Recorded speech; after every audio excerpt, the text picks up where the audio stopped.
आत्मीय भाइयों और बहनों, धर्म के दो स्वरूप, धर्म की सुदृढ़ धारणा पुस्तक से गायत्री मंत्र के यो अक्षर की व्याख्या लेखक पंडित श्री राम शर्मा आचार्य।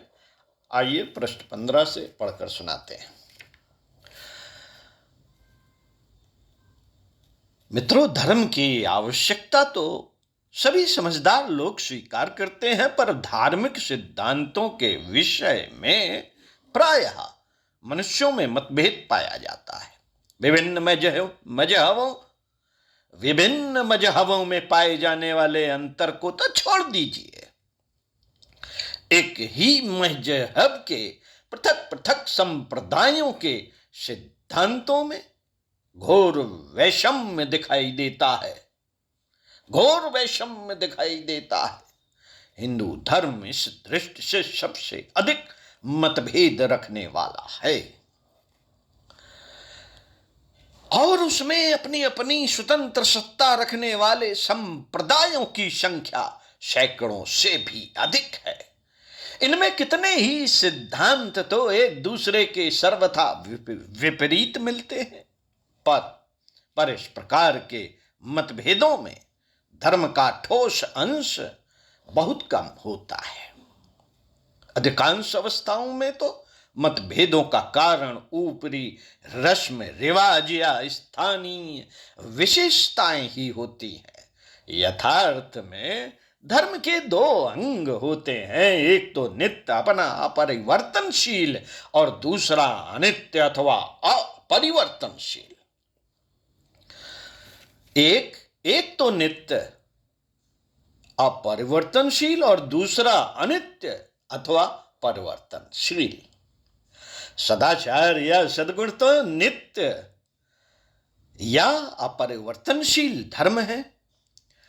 उन सद्गुणों के अनुसार बर्ताव करने, इन गुणों को बढ़ाने का प्रयत्न करने और आपस में व्यवहार करने की विधियां समय समय पर बदलती रहती हैं। जैसे जैसे मनुष्य का मानसिक विकास होता है, ये विधियां पहले से अच्छी निकल आती हैं। नए नए धर्म प्रवर्तकों का कार्य पहले से अधिक श्रेयस्कर अथवा बदली हुई परिस्थिति के अनुकूल विधियां बनाने का होता है। उदाहरण के लिए देखिए कि सत्य, दया, न्यायप्रियता, उदारता आदि सद्गुण अपरिवर्तनशील हैं। कोई धर्म इनको कभी बुरा ना कहेगा। ये प्रायः सभी धर्मों में पाए जाएंगे। कोई धर्म प्रवर्तक इनका निषेध न करेगा, इसलिए वे नित्य धर्म हैं। लेकिन सत्य, दया, उदारता आदि के सूक्ष्म रूप जैसे जैसे मनुष्य की बुद्धि तीव्र होती जाएगी, वैसे वैसे प्रकट होंगे। जैसे कोई तो झूठ बोलने को ही सत्य का उल्लंघन समझे, दूसरा ऐसे सभी कार्यों को झूठ समझे जिनको उसे छिपाना पड़े, या मन में किसी अनुचित इच्छा को लाना भी सत्य का उल्लंघन समझे। यह उस मनुष्य के विचारों की सूक्ष्मता पर निर्भर है। इस प्रकार सत्य धर्म में तो कोई परिवर्तन नहीं हुआ, पर उसके प्रयोग में विकास अथवा उन्नति अवश्य हुई। सद्गुणों की वृद्धि करने वाली क्रियाएं जैसे उपासना, सद्ग्रंथों का अध्ययन, दान, तीर्थाटन आदि भिन्न भिन्न जातियों, देशों व समयों में भिन्न भिन्न होती हैं। यह सब धर्म का अंग होते हुए भी परिवर्तनशील है। उनका उद्देश्य सदैव एक ही होता है, परंतु एक ही उद्देश्य से कार्य करने वाले मनुष्यों की कार्य प्रणाली पृथक पृथक होती है। इसी प्रकार जन समुदायों अथवा संप्रदायों की धार्मिक शैलियां भिन्न हो सकती हैं। मित्रों, और एक ही जात के महापुरुष नई नई शैलियों का आविष्कार कर सकते हैं। इसी प्रकार धार्मिक संस्कार पृथक पृथक और परिवर्तनशील होते हैं। तो सभी जातियों, सभी देशों, सभी समयों में मनुष्य जब प्राकृतिक शक्तियों को अपने से बहुत अधिक प्रबल देखकर उनमें देवताओं की कल्पना करता है, तो उन शक्तियों को प्रसन्न करने के लिए पूजा करना, उनको भेंट चढ़ाना, बलिदान करना, आवाहन करना स्वाभाविक ही है, जिससे वे प्रसन्न होकर मनुष्यों का अनहित न करें और उसके लिए सुखकारी सिद्ध हों। साथियों, यही धार्मिक संस्कारों का मूल है। पर देश काल के अनुसार हमारी प्रणाली बदल रही है और आगे भी बदलती रहेगी। उदाहरणार्थ, किसी विध में किसी ठंडे देश में ऊनी वस्त्र पहने जाते हैं और फिर यदि वे ही लोग किसी गर्म देश में आ बसे तो ऊनी वस्त्रों के स्थान पर सूती वस्त्र पहनने लगेंगे।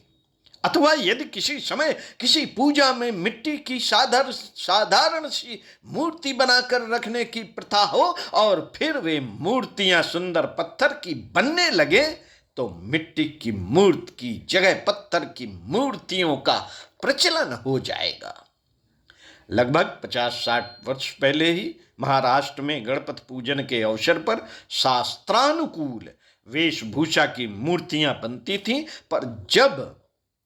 पर अब दिन पर दिन वे मूर्तियां सरकारी फौजी अफसरों के भेष में, राष्ट्रीय नेताओं के भेष में, फैशनेबल जेंटलमैनों के भेष में बनाई जाने लगी है।